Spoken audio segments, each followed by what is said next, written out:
are taken to the Metroplex area and to the University of Texas at Arlington in the Mechanical and Aerospace Engineering Department, where an exclusively appointed team consisting of young and talented aerospace engineers have been set to the task of conceptually reverse engineering the Messerschmitt Bf 109.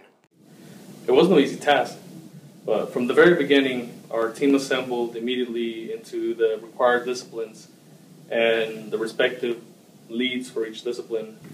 Although direction was unclear at times for us in the project, what was amazing about our group was that every discipline maintained themselves active in some way, gaining values and calculating aspects of the aircraft.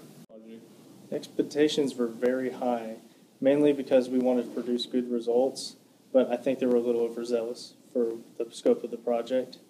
So over the course of the semester, we found out that we should definitely simplify our approach, which led us to choosing the lifting line method and the thin airfoil theory. So over the course of the semester, we found out that we should definitely simplify our approach, which led us to choosing the lifting line method and the thin airfoil theory. Mainly, it was a sense of direction. We didn't know really where to start, since there are so many ways that you can go about predicting lift and drag, etc. But so we decided that the best route would be to simplify it. One engine that was in the Messerschmitt, one of the most benefit things was that it was fuel injected, and meaning that the fuel was directly injected into the cylinders, versus like the carburetor, which sits on top of the engine, and it kind of like basically lets the fuel go into the engine, just pumping straight fuel in there. So any type of G maneuvers, you knew that you were always going to get the fuel that you wanted in the cylinders of combustion to still keep the engine producing power.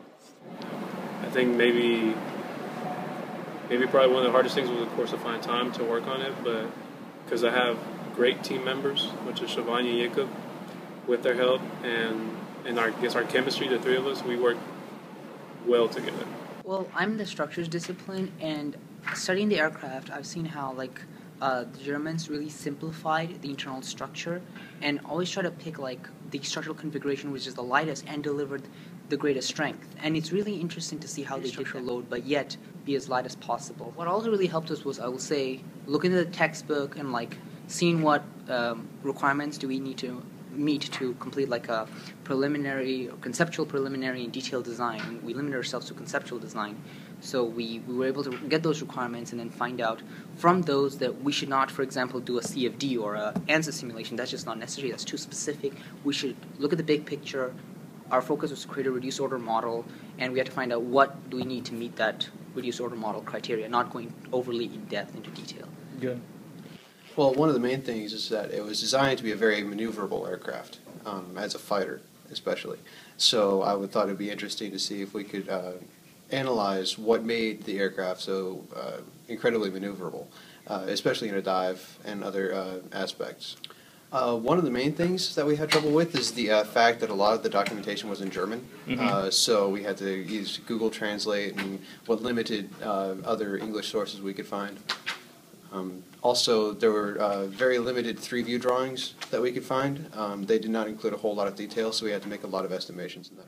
What interested me the most about this project was the fact that based on our calculations, we are applying this to an actual concept, unlike usual homework, and actually calculating and validating segments for an actual aircraft historically. Although everything is conceptual, it still applies to an actual aircraft.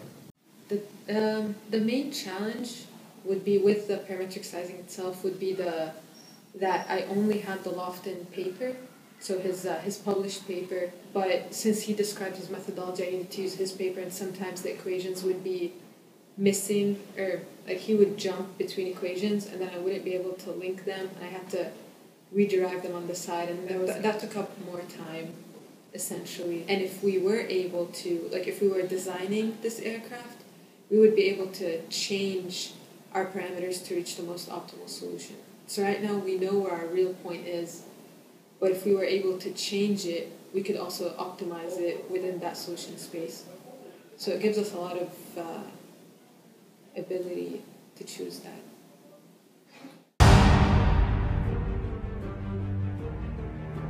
I'd have to say, since I'm an American, the P-51 Mustang, but the ME-109. The Messerschmitt Bf 109E. I mean, I know the Mustang and the Spitfire was, I would imagine, pretty well designed too, but I will say for now that I think the Messerschmitt's the best. Definitely the Messerschmitt. Definitely. I think, honestly, it's the Messerschmitt Bf 109. Is that some sort of clown question? BF 109, of course.